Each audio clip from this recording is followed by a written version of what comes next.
You're not going to believe what we've got today, so get comfortable, hit that like button, subscribe, and let's get straight into it. Because the Chargers just made a quiet move that could reshape the backfield in a heartbeat, Justin Herbert is staring down a historic milestone that puts him in the same sentence as legends, and the AFC picture just got flipped in a way that feels like an early Christmas gift. And the wild part is, all of it connects to one theme: how this team survives chaos and still keeps its foot on the gas. Before we dive in, I need an answer from Bolt fam. Are you feeling confident this team is built to finish strong, or are you still waiting for that "here we go again" moment? Be honest in the comments, because today's stories are the kind that split the fan base right down the middle. Some of you will call it smart and necessary, and some of you will call it a warning sign. There's a move you don't want to brush off as just a transaction. ESPN's Chris Rim reported the Chargers are signing running back Jarrett Patterson from the practice squad to the active roster. Rim also added the Chargers are signing running back Royce Freeman to the practice squad. And here's the detail that changes the whole vibe. Kimani Vidal is dealing with a neck injury. That's not nothing. Because when you see a back get elevated and another brought in at the same time, it's usually not random. It's usually the team telling you, without telling you, that they want options ready before Sunday turns into an improvisation contest. And if you've watched Chargers football long enough, you know exactly why that matters. One thin position group can turn one bad quarter into a nightmare. Now, Patterson isn't the kind of name that trends nationally for a week, but he's exactly the type of player who can matter in December, because December is about surviving. It's about clean snaps. It's about ball security. It's about doing the boring stuff right when the pressure gets heavy. Patterson is 26, he was a 3-year starter at Buffalo, and he was the MAC Offensive Player of the Year and first-team All-MAC in 2020. That's not a guarantee of anything in the NFL, but it tells you he's carried real responsibility before. And his 2025 production, he's appeared in 4 games and carried the ball 32 times for 129 yards and a touchdown. That's not a highlight reel every week, but it's steady. And steady has value when the season is on the line, because steady means fewer mistakes. Steady means you're not killing drives with negative plays.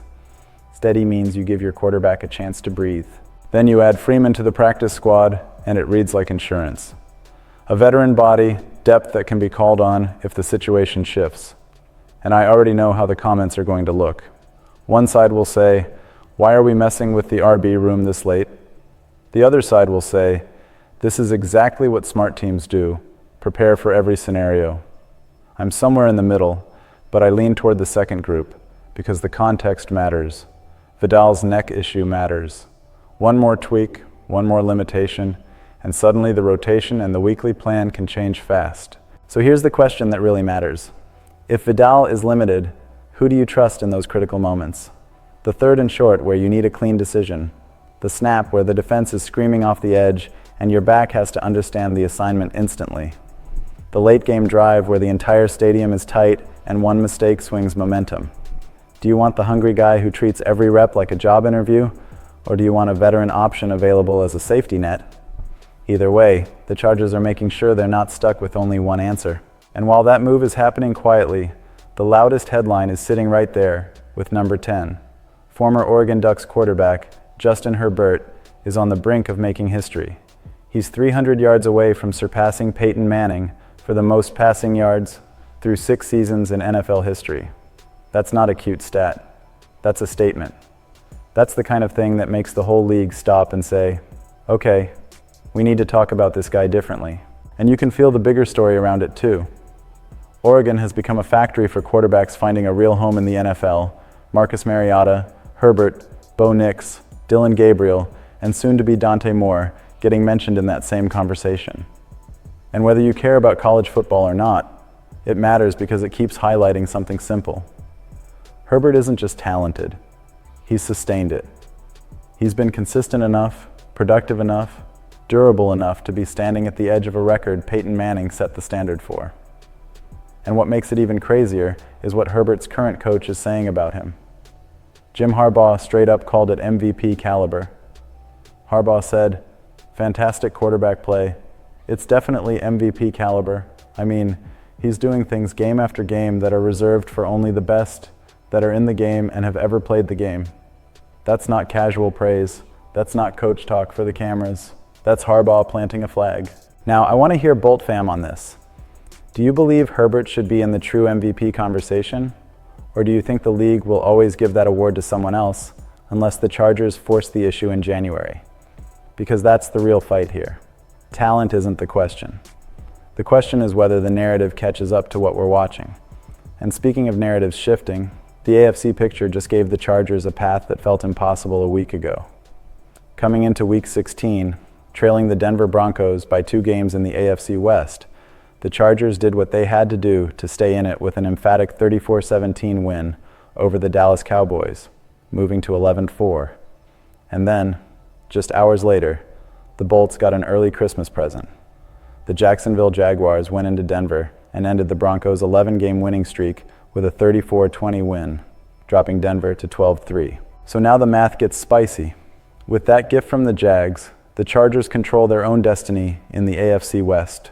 Win Week 17 against the Houston Texans, win Week 18 against the Broncos, and the Bolts get their first division title since 2009, no matter what Denver does on Christmas night against the Kansas City Chiefs. But the flip side is brutal. If the Chargers lose either of those last 2 games, the division goes to Denver. This is the part where I need you to lock in, because this is what makes December football electric. There's no style points. There's no good effort. It's simple. Take what's yours or watch someone else take it. That's why I keep calling it a moment for the franchise. You don't get many windows where it's this clean. 2 games. Win them. Hang a banner. Change the story. And then there's the next level, the number 1 seed chase. The scenario laid out is basically this. If the Bolts run the table to finish 13-4, the only teams that could match or surpass 13 wins include the New England Patriots, the Jacksonville Jaguars, and the Buffalo Bills. The Chargers would need help to win the number 1 seed. Here's how the tiebreak talk shakes out in what you shared. For any shot at the number 1 seed, the Chargers would need the Patriots to lose one of their final 2 games. If New England still ends up 13-4 and wins the AFC East, the Chargers would win a 2-way tiebreaker due to a better conference record, 10-2 versus 8-4.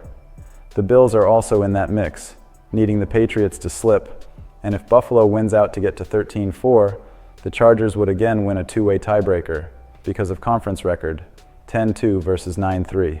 But the Jaguars are the landmine. If Jacksonville wins out to 13-4, the Chargers can't clinch the number 1 seed because of that head-to-head loss in Jacksonville earlier in the season. In a straight 2-team tie at 13-4, the Chargers lose that. And even in 3-way scenarios, that loss keeps showing up like a ghost you can't shake. In the 3-way setup described, Chargers, Jaguars, and the AFC East winner at 13-4, head-to-head sweep doesn't apply, so it goes to conference record. The Chargers and Jags would both be 10-2, which removes the AFC East winner, and then it resets to a 2-way tiebreaker that again goes to Jacksonville. So the punchline is simple. The Chargers don't just need the Patriots to take a hit, they also need the Jaguars to drop at least one of their last 2 games. Easy enough, right? That's the kind of line that makes fans laugh, because in the NFL, nothing is easy. But the point is, the path exists. The door is cracked, and now it's about whether the Chargers kick it down or let it close. And here's the last layer that ties everything together. The Chargers have been dealing with injuries all season, especially around Herbert.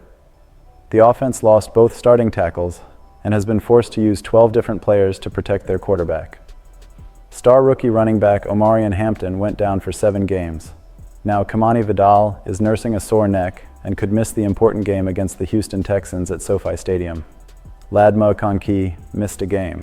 Quentin Johnston missed a game. Tight end Oronda Gadsden missed a game. Even Herbert himself has been banged up. He suffered a broken bone in his left hand and has played the last 3.5 games wearing a protective glove. And through all of that, the Chargers are 11-4 and already in the playoffs. Win the final 2 games, and they win their first AFC West title since 2009. That's why I keep coming back to Herbert's season being bigger than just stats. This has been production under pressure. This has been leadership when the protection is changing, the run game is changing, the weapons are rotating, and the margin for error is shrinking. Herbert was rewarded for that on Tuesday, getting voted to the Pro Bowl as an AFC quarterback, along with Josh Allen and Drake May. It's Herbert's second Pro Bowl honor, and he should be proud. But you also said the quiet part out loud. The Pro Bowl voting system isn't exactly credible. Exhibit A? Travis Kelce leading fan balloting with 5 touchdowns for a 6-win team that's eliminated from the playoffs.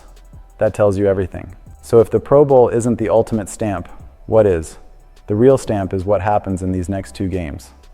The real stamp is whether Herbert turns this stretch into the kind of finish that forces the MVP conversation to get serious. Because the argument you laid out is simple, and it hits hard.